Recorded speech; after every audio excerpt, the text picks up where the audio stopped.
المكتب التعاوني للدعوة والإرشاد وتوعية الجاليات بمحافظة بدر। بسم الله الرحمن الرحيم الحمد لله والصلاة والسلام على رسول الله وبعد। সুপ্রিয় বন্ধুগণ, আমরা পৃথিবীতে যত রকম পাপ করতেছি, ছোট হোক বড় হোক, এর উত্থান হলো তিনটি। এই তিনটি উত্থান থেকে আমাদের সমস্ত পাপ সংগঠিত হয়ে যাচ্ছে এবং হচ্ছে এ থেকে আমরা ইহকালে পথভ্রষ্ট হচ্ছি, ধ্বংস হচ্ছি, পরকালে রয়েছে আমাদের জন্য কঠিন শাস্তি। তাই অবশ্যই আমাদের এই তিনটি উত্থান সম্পর্কে জানতে হবে এবং এ থেকে আমাদের নিজেকে এবং পরিবার পরিজনকে বাঁচাতে হবে। তিনটি উত্থান হলো, একটি হলো একজন মুসলিম হয়ে আল্লাহ রাব্বুল আলামিন ছাড়া তার অন্তরকে অন্যদিকে ঝুঁকিয়ে দিবে। সে মনে করবে আল্লাহ ছাড়া অন্য কেউ সবকিছু পারে, তার কাছে সাহায্য চাবে, প্রার্থনা করবে, মান্নত করবে, জবা করবে এবং আশা আকাঙ্ক্ষা ভরসা সব তার দিকে।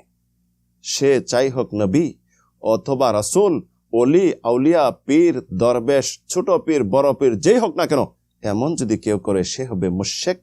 এই শিরক গুনাহ আল্লাহ রাব্বুল আলামিন কখনো ক্ষমা করবেন না। অন্য গুনাহ যদিও ইচ্ছা করেন ক্ষমা করবেন, যে মুশরিক তার স্থান হবে জাহান্নামে, শুধু জাহান্নাম না, চিরস্থায়ী জাহান্নাম। তাই এই শিরক থেকে সাবধান হন।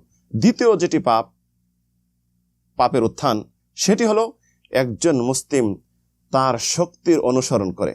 শক্তি এবং রাগবশত তার শরীরে যখন কঠিন শক্তি সঞ্চারিত হয়, তখন সেটার অনুসরণ করে জুলুম করে একজন মানুষকে হত্যা করে থাকে।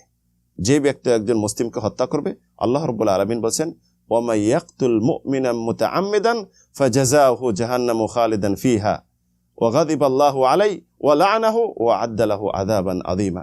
যে ব্যক্তি ইচ্ছা করে একজন মুমিনকে হত্যা করলো কোনো কারণ ছাড়াই, আল্লাহ রাব্বুল আলামিন তাকে চিরস্থায়ী জাহান্নামে নিক্ষেপ করবেন এবং তার উপর আল্লাহ রাগান্বিত হবেন এবং তার জন্য লানত করবেন এবং তার জন্য কঠিন শাস্তি আল্লাহ রাব্বুল আলামিন প্রস্তুত করে রেখেছেন।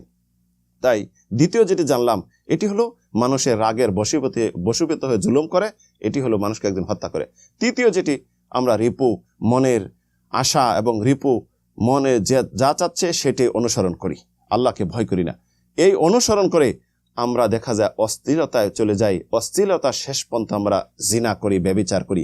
এই জিনা ব্যভিচার একটি জঘন্য অপরাধ। আল্লাহ রাব্বুল আলামিন তাই বলেছেন আয-যানিয়াতু ওয়াজ-যানি ফাজলিদু কুল্লা ওয়াহিদিম মিনহুমা মিআতু জালদা। যে একজন জিনাকারী পুরুষ জিনাকারী মহিলাকে 100 বেত্রাঘাত করতে বলছেন, যদি অবিবাহিত হয়, আর বিবাহিত হলে তাকে রজম করতে বলছেন, পাথর নিক্ষেপ করে হত্যা করতে বলেছেন। তাই প্রিয় বন্ধুগণ, এই যে আমরা পাপ করতেছি, এই পাপের উত্থান যে হলো তিনটি, এই তিনটি, একটি হলো শিরক, আরেকটি হলো মানুষকে হত্যা করা, আরেকটি হলো জিনা করা। একটি আরেকটির সাথে সম্পৃক্ত, একটি আরেকটার দিকে আহ্বান করে। জেনে রাখুন, শিরক হলো সবচেয়ে বড় জুলুম। একজন মানুষ যখন শিরক করে, তার দ্বারা জিনা ব্যভিচার হওয়া, মানুষকে হত্যা করা স্বাভাবিক হয়ে যায়। যখন এমন হয়, তার পৃথিবীতে অবক্ষয়, নিরাপদ চলে যায় এবং সে সবসময় তার মনে ভীতি সঞ্চার করে। তাই প্রিয় বন্ধুগণ, আসুন এই পাপের যে তিনটি উত্থান রয়েছে, এই থেকে নিজেকে রক্ষা করি, অপরকে রক্ষা করাই, ফ্যামিলিকে বাঁচাই। আল্লাহ তৌফিক দিন। আমিন, আল্লাহুম্মা আমিন।